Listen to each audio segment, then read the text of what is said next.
Eh bien, oui, eh bien bonjour. Oui, c'est encore moi.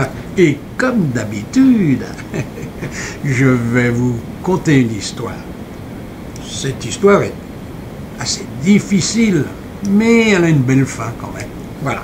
Alors, vous allez bien comprendre. Ce frère m'a réveillé, comme font les autres, toutes les nuits, et voici ce qu'il m'a dit. J'étais ici dans le paradis. Juste pour quelque temps, car je savais je devais obligatoirement me réincarner pour avoir raté mes vies les unes après les autres. Et cette fois-ci, j'étais, comme toujours, décidé à redescendre sur Terre et à gagner. Et pour cela, je voulais une position sociale très haute, oui. Je voulais être la tête d'une royauté. Et pour cela, j'ai demandé à m'incarner comme le fils d'un roi. Dans un pays où il y avait beaucoup de fortune, beaucoup de gens. Et ce fut ainsi. Je suis né fils de roi, prince, et pas pour longtemps, 56 ans seulement, pour finir au purgatoire, car dès mes 16 ans, j'avais écouté mon père dans sa royauté. Et j'avais dit, moi je ne ferai pas comme lui, quand j'aurai le trône, je serai là pour l'amour du prochain. Oui, oui, c'est ce que j'avais dit. Mais voilà, lorsqu'à 16 ans j'ai été couronné, peu de temps après, par ma force, ma puissance de parole et d'action, j'ai gouverné. Et là, que s'est-il passé? Eh bien, j'ai fait comme mon père. Le peuple travaillait, gagnait sa vie, et on devait partager moitié-moitié. Ce qu'il avait, j'en voulais la moitié, comme mon père avait fait. Et là, s'il ne le donnait pas, c'était le fouet, jusqu'à ce que mort s'ensuive, le plus souvent. Et ça fut ainsi. J'ai un jour attrapé une maladie bizarre, qui m'amaigrissait, qui me faisait tousser, ouais, c'était l'horreur.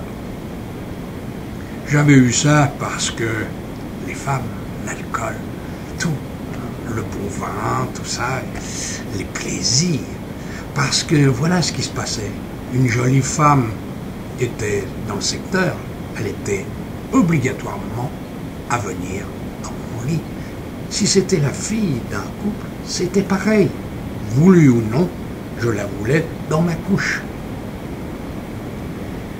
Et ce fut ainsi, et bien un jour j'ai attrapé un virus. D'ici, j'ai su un jour que c'était le sida. Mais à l'époque, on ne savait pas. Et je suis mort donc de cette maladie, mais entre-temps, j'ai fait souffrir beaucoup de gens. Et quand je suis arrivé ici, j'ai compris. Oui, j'ai compris que j'avais fait souffrir beaucoup de monde, même ceux de mon entourage. Car pour eux, c'était l'enfer. J'étais le maître, incontesté. Et on change. Hein. Quand on est jeune, enfant, on voit l'avenir d'une façon différente. Et surtout quand on a le pouvoir. Car le pouvoir, c'est l'argent, la fortune et tout. Et quand je suis mort, eh bien, j'avais été brûlé, bien sûr, comme c'était la tradition dans notre peuple. Mais moi, je ne voulais pas mourir. D'abord, je ne savais même pas ce que je faisais ici. Là-haut, comme on dit. Moi, je voulais rester près de mon corps, je voulais être dans mon corps, je voulais être dans mon palais, j'aimais plonger mes mains dans les pièces d'or, j'aimais faire couler les pierres précieuses dans chaque main, oui, j'aimais tout ça. Et là, je ne pouvais plus. Et je me suis retrouvé dans le noir. Ah là, ça a été la terreur, car le noir était éclairé de temps à autre par tous ceux qui venaient me voir. Oui, ceux qui disaient « Regarde ce que tu as fait de moi, tu m'as violé, tu m'as battu, tu m'as frappé. » C'était ça. Il y en a qui étaient couverts de sang, torturés et tout. Oh là, c'était l'horreur. J'ai supplié, oui, j'ai supplié beaucoup. J'ai demandé pardon et redemandé pardon à tout l'univers sans arrêt. Et un jour, je suis sorti quand même de cet enfer noir où j'étais plongé. Je suis revenu sur Terre, bien sûr, et j'ai choisi le même pays. Pauvre. Et je suis revenu encore plus pauvre encore. Mais là, j'ai encore raté ma vie, parce que la pauvreté, Eh oui, il faut manger. Alors j'ai volé, et ici, à mon retour, j'avais violé le commandement « Tu ne voleras point ». Et c'était encore le purgatoire à chaque fois. Ensuite, eh bien, un jour, j'ai demandé à revenir dans le pays qui avait ruiné mon peuple, la première fois.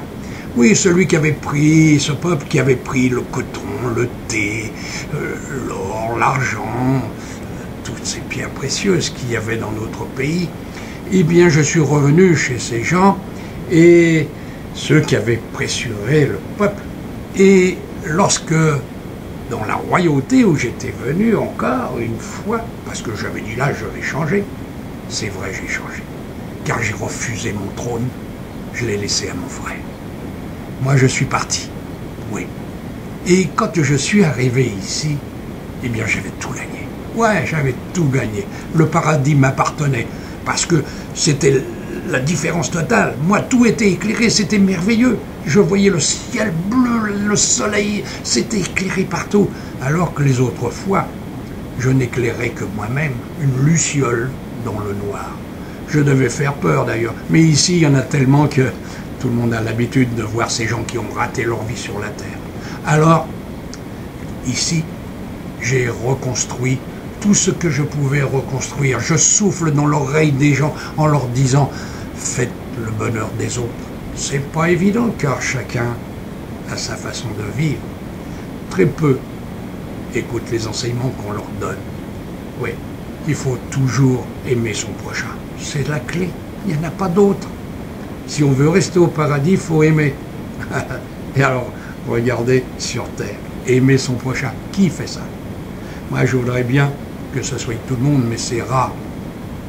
J'avais été riche, j'avais été à la royauté, j'avais tout eu et j'avais tout détruit, comme on le voit. Bon, il n'y a plus beaucoup de rois, hein, il y en a encore peut-être quelques-uns, mais il y a eu des dictateurs et ça n'a pas été mieux. Et ils ont tous pressuré leur peuple, comme moi j'avais pressuré le mien. Et oui, là c'est d'une façon différente maintenant, mais ils prennent l'argent là où il y en a, hein, parce qu'ils en volent. Ils volent l'argent et l'argent donne le pouvoir. Regardez autour de vous, les riches, ils ont le pouvoir. C'est eux qui mènent la danse. Et vous, vous subissez leurs lois. Et elles deviennent de plus en plus contraignantes. Oui, mes frères. Et vous allez souffrir encore car malheureusement vous êtes entrés dans l'apocalypse que l'on a construit petit à petit, millénaire après millénaire. Et nous allons vivre une vie, je dis on, nous, parce que on est autour et on regarde, hein, et on subit la peine que vous avez, parce qu'on vous aime, nous. Alors vous allez entrer dans cet apocalypse, et vous verrez, les vents vont amplifier, les tempêtes vont se déchaîner, les tremblements de terre vont s'enchaîner les unes aux autres, jusqu'au point qu'il y en aura tout le temps. Et ça va tout détruire. Oui, tout ce que l'homme a construit va se détruire. Vous l'aurez bien mérité. Oui, moi aussi, j'aurais bien mérité. Mais je ne suis plus sur la terre. J'ai gagné quand même ma vie. Heureusement. En laissant mon trône à un autre. Oui, il a fait ce qu'il a pu. Celui qui m'a remplacé. Voilà. Je vais donc maintenant vous laisser. Je vais laisser mon frère, qui lui, il œuvre pour vous. Et je lui dis, continue. Oui, continue à aimer. Laisse faire, laisse dire, t'occupe pas des autres. Fais ce que tu as commencé de faire et continue à le faire. Bien. Allez, au revoir. Si vous voulez me voir un jour, me contacter un jour, méditez, appelez-moi. Et oui, j'ai été roi plusieurs fois, hein, comme on dit. Ouais. Et le dernier, je l'ai refusé, la royauté. Voilà, je vous dis à bientôt. Au revoir. Et bien voilà, vous avez vu, oh, l'Angleterre, le roi. Allez, au revoir, à la prochaine. Je vais bientôt vous donner une autre histoire. À bientôt.